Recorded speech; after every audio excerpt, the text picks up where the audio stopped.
from the stock market, U.S. stocks extended their gains today. So far, after President Trump said he has no intention of firing the Fed chair, Jerome Powell, he also indicated he sees a deal coming with China. Let's listen to what the president said about doing a deal with China. You said you're ultimately going to make a deal with China, but where do things stand right now? Have you talked to him? My relationship with President Xi is great. It's been great for a long time. We've had a very good relationship, and I think we'll make a deal with China. Mr. President, in your meeting with... If we don't make a deal, we'll set it. We'll just set the number, and, I think they'll want to be a part of the United States. We're doing great. This is the golden age, as Paul said. We're talking about the golden age. There will never be a time like this, in my opinion. And China wants to be a part of that, too. The Dow Jones Industrial Average gained 757 points after surging 1,016 points the day before, breaking a losing streak. There was one guy I got to talk to about any of this, and I've been jealous because I've seen him popping up all over TV and radio everywhere. Frequent lecturer to audiences around the world on U.S. economic and financial and political issues. He advised President Trump in the 2016 campaign. Economist, author, Stephen Moore, who joins us here on the Mike Gallagher Show. I'm going to be with you in Savannah, Stephen, for the Big Job Creators Network Summit. Tracy's been trying to track you down for 2 weeks. She said, I can't get him. He's busy over here. He's doing TV. He's doing this show. I said, so you're the man of the hour, Stephen. Well, Mike, great to be with you. I always want to do your show. You're one of my heroes as well. Look, I'm feeling better about things, no question about it. This has been a turbulent month for the stock market, no question about it. This is a strategy that Trump has had in mind for a long time. By the way, you know me. You and I have known each other a long time. I'm more of a free trade guy than Donald Trump is, but I've been really honored to work with him over the years. And if this strategy works, and I think it will, I think at the end of the day, we're going to have freer and fairer trade. I think a lot of these countries are going to stop ripping us off and taking advantage of us, especially China. And then we get the tax cut done, Mike. Those two things, I think you're going to see the biggest bull market expansion you ever saw. I want to ask you about, there's so much I want to drill down with you about in terms of the interest rates and the Fed and Jerome Powell. But you mentioned something that got me thinking about the way establishment folks, and I don't say that as a pejorative. I mean, I've got friends who are establishment. Hugh Hewitt is a good friend of mine. He's an establishment guy. He's an inside the Beltway guy. Right. There are establishment Republicans who don't have the stomach, it seems, they're a little queasy about going in this direction. As you said, you've been a free trade guy. Do you see people in your circle sort of coming around as you have to the Trump way of doing things, or is there still a kind of a staunch resistance to the path that Trump is trying to take? Well, I can really only speak for myself, and I've been a doubting Thomas to some of these policies, but I have a very good personal relationship with Donald Trump. I've advised him he always says, there's Steve Moore, he's a great economist, but he doesn't agree with me on tariffs. And I say, no, Mr. President, I don't. But, who am I to doubt this guy? He's the best negotiator I've ever met in my life, Mike. And he understands the heart of the deal. And I think what we want to see, I'm trying to figure out kind of the overall strategy. Trump is, holds his cards close to his vest. But I think that the idea here is to really isolate the bad actor in the economy, the new, what I call the new evil empire, which is China. And what Trump is trying to do strategically, and you can tell me if you agree or not, I'm not 100% sure of this, but I think he wants to unite the rest of the world against China the way we probably should have done in the 1930s against Japan and Germany, and force them to behave themselves. I mean, Trump is right. They lie, they cheat, they steal. They're building up their military in a very aggressive, dangerous way. If we can do that, it's both an economic and foreign policy and national security triumph. Well, of course I agree with you, and because I truly believe that I think that what Trump wants to do is make China more like Japan. He, as you said, there's a strategy here because you hear his constant refrain. These guys are taking advantage of us. They're ripping America off. These are all one-sided deals. And Stephen, to be clear, this tariff strategy is nothing new for Donald Trump. He's been preaching this for years and years. That's true. But it feels like in 2025, now it's Trump's tariffs on steroids. Yeah. So here's the thing that annoys me about the media coverage of all this, that even if you're somebody who has doubts about Trump's tariff strategy, I'm still a little queasy about it, as you can tell. Have you noticed, like Jerome Powell and the media, they never talk about all the other amazing things Trump is doing, all of which are extremely good for the U.S. economy, producing more American energy, unleashing our energy power. How about the fact that he's got DOGE that's identifying hundreds of billions of dollars of waste in our government? How about the fact that he wants to do this big, beautiful tax bill, which, Art Laffer and Larry Kudlow and I wrote the very first version of that back, 8 years ago. It's been a huge success. How about the fact that he's gotten, in 90 days, he's gotten the border entirely secure? Nobody talks about those things that are so good for the economy, and I find that to be unfair and unbalanced. I get sickened at the way the media refuses to ever lift up America, because all under the guise of opposing Donald Trump. You're right. He lists all the trillions of dollars that are being injected into the United States economy. He went through the list the other day of Apple, and you look at Tesla with its brand new Starlink stuff in Texas, and all these exciting things that are happening. They never give him credit for that, ever. And you know what? You know what else they don't give him credit for is, whether you're a free trade guy like me or more of a tariff guy like Trump, what he is saying is absolutely true, Mike. These other countries have tariffs much higher than we do, and all he's saying is let's have a level playing field.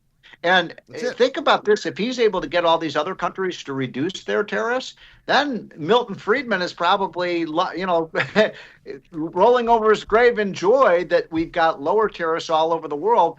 And that will lead to actually freer and fairer trade. It will save American jobs. We're the most competitive country in the world. We have the greatest entrepreneurs. We have the greatest workers. We have the greatest environment for growth. So we will prosper under that kind of environment that Trump is trying to build.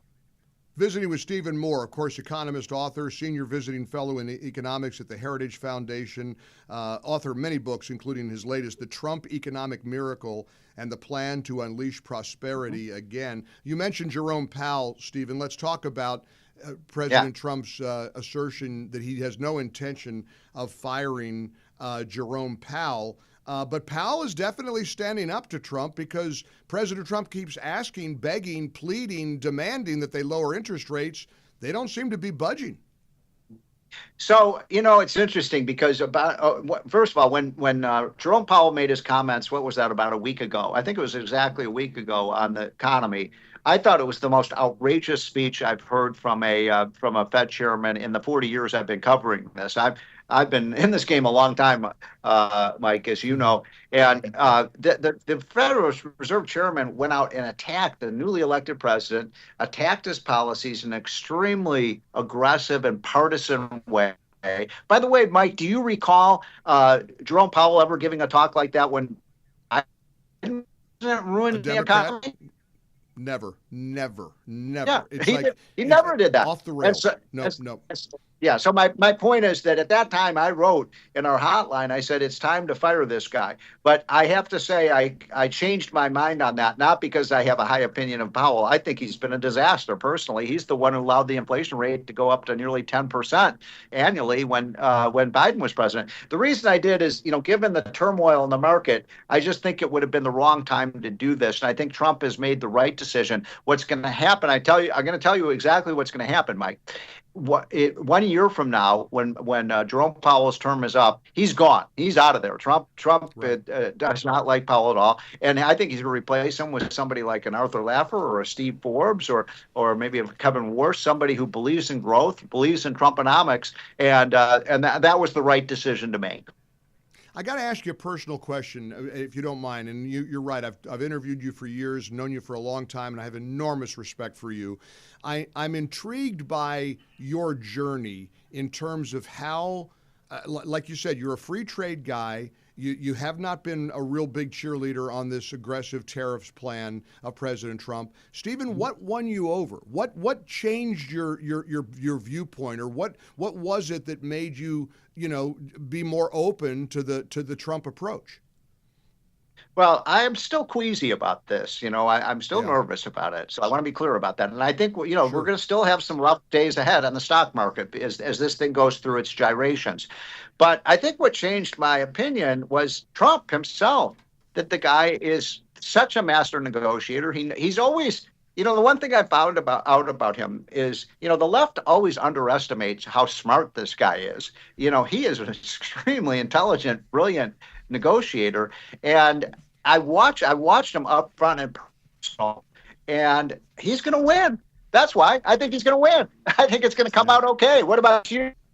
It's just not smart to bet against him. I think you're right, and I've gone through that same journey. I think a lot of people in our audience have too, where we say, "Wait a minute, where's he coming from on this? I don't agree. I'm going to push back. Yep. I'm going to push back," and then he winds up winning, and you say, "Wait a Right. minute, he was right. He was right all along." I mean, I love and I love seeing sides of him. Look, the Democrat governor of Pennsylvania revealed yesterday that President Trump called him to ask how he and his family were doing after that horrible arson attack on the governor's mansion. And Shapiro Yes. told reporters, "Hey, I appreciated that he called me." He said, I spoke to him. He said he said of Donald Trump, he was very gracious. He was, Yes. I mean, this is he asked how my wife and kids were doing. We talked for a while about what transpired. He said, "I'm not going to get into our private conversation," but here he is giving credit to a guy that the left wants to paint as Adolf Hitler. I mean, Larry David, the well-known comedian, wrote an op-ed in the New York Times, "Dinner with Adolf," which was intended to mock Bill Maher for acknowledging that Trump's in person a good guy, and they can't believe it. So, yeah, can I tell you a quick personal story that amplifies what you just said, Sure. Mike? Sure. Okay, so what you may recall that back in 2018, Donald Trump asked me to be on the Federal Reserve Board as a member of the Federal Reserve Board. And, frankly, that wasn't my dream job. But if the president calls you, if he called you, your patriotic duty is to serve the country and serve the president. So I said, sure, I'd be happy to serve on that. Anyway, so what happened is you may or may not recall, all of a sudden, all the attack dogs were against me. And look, I am, if you open up my closet, I've got a lot of skeletons. And, they had 5 full-time reporters going. I mean, if you'd believed everything in the New York Times, you'd think I hate, blacks and women and kittens. Right. Anyway, so it was a very tough thing. And I called President Trump and I said, look, this is getting bad and I don't want to embarrass you. I said, maybe I should drop out. And almost any other president at that point would have said, yes, Steve, you should probably withdraw. But you know what Trump said? No, I want you to stay in the fight. And he said, I'm behind you 100%. And so then 2 weeks later, it got even worse. And I call him up. I say, maybe you should drop out. He said, no, I don't want you to, Steve. I said, I want you to continue to fight. And then finally, when I had to withdraw because it just was clear I didn't have the Senate votes, I was feeling kind of bad about things. And I called him and I said, the writing's on the wall. And for about 24 hours, I just felt kind of miserable about things. And you know who called me that night? Donald Trump. Yeah, he calls me up. Steve, I'm so proud of you. He said, you enhanced your reputation and it just meant the world to me. And that's the kind of guy he is. If you are loyal to him, he will be loyal to you to the and I don't think that would have happened under any other. And look, I love Ronald Reagan. I was able to serve for him well, but in most instances, they would have thrown me over the side of the boat. I would have probably done that if I had been president, but not Donald Trump. And you know why? Mike, I've been thinking a lot about why he did that, because nobody has suffered from more unfair attacks than Donald J. Trump. Steve, there's been so much written about how cancel culture has sort of gone away. That the pendulum has shifted, the pendulum has turned, the tide has turned, and a lot of it, I believe, is set by Trump. Because let's face it, look at Pete Hegseth. It's the same thing with Pete Hegseth. He's standing by Pete Hegseth. I don't think Pete Hegseth is going anywhere. Other presidents would say, "Oh, there's some heat here. Let me throw you to the curb." Not Donald Trump. It's a different sort. It's a new day. It's kind of, dare I say it, it's a golden era. I can't wait to see you in Savannah, one of my favorite cities, May 1st and 2nd. Me too. It's the Job Creators Network, the Freedom Fighters Summit, and everybody's invited to join us. You can go to jcn2025summit.com to get your tickets. Steve, we'll see you there. Safe travels. Great to have you on the program. Keep fighting the good fight, and I'll see you in a couple weeks. Okay, take care, Mike. Thanks for having me. You bet. The great Stephen Moore joining us, an economist, our go-to, and I'm glad we were able to track him down and get him on the show. And again, that Job Creators Network Freedom Fighters Summit is coming up May 1st and May 2nd in Savannah, Georgia. If you're an entrepreneur, you're not going to want to miss this event. Go to jcn2025summit.com for tickets, jcn2025summit.com. For full shows, live and on demand, it's Salem News Channel.